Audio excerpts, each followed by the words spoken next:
അപ്പോൾ നമ്മൾ ഇന്നത്തെ പരിപാടി വെച്ചാൽ ചേസ് വർക്കാണ്. ചേസിൽ നമുക്ക് ടയർ റൊട്ടേറ്റർ ചെയ്യണം, പിന്നെ ടയറിനെ കട്ട് ചെയ്ത് ടയറിനെ ശരിയാക്കണം, അതുപോലെ തന്നെ സസ്പെൻഷൻ സെറ്റ് ചെയ്യണം. അപ്പോൾ നമുക്ക് ചെയ്ത് നോക്കാം.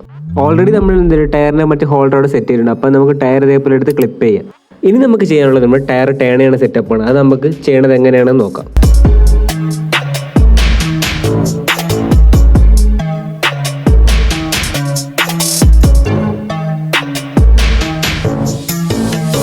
അങ്ങനെ നമ്മൾ ടയർ ടേൺ ചെയ്യണ സെറ്റപ്പ് റെഡി ആയിട്ടുണ്ട്. അപ്പോൾ അത് ഓക്കെ ആയിട്ടുണ്ട്. നെക്സ്റ്റ് നമുക്ക് ബാക്കിൽ സസ്പെൻഷൻ സെറ്റ് ചെയ്യാം. അപ്പോൾ ബാക്കിലെ ടയർ സ്റ്റേയും നമ്മൾ റെഡി ആക്കിയിട്ടുണ്ട്. ബാക്കിലെ ടയറിൻ്റെ സ്റ്റേയും പക്കയാക്കി റെഡി ആക്കിയിട്ടുണ്ട്.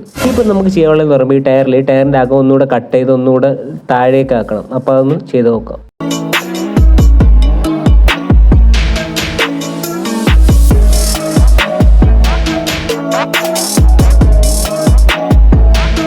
ഫൈനലി ടയറിൻ്റെ അവസ്ഥ എങ്ങനെയാണ്? അപ്പോൾ നമ്മൾ ടയറൊക്കെ പക്കയായി റെഡിയാക്കി എടുത്തിട്ടുണ്ട്. അതായത് കട്ട് ചെയ്ത് നല്ല രീതിയിലാക്കി എടുത്തിട്ടുണ്ട്. ഒരു വലിയ ടയർ പോലെ ആക്കിയിട്ടുണ്ട്. അപ്പോൾ നെക്സ്റ്റ് പാർട്ട് നമുക്ക് പാർട്ട് 3 കാണാം.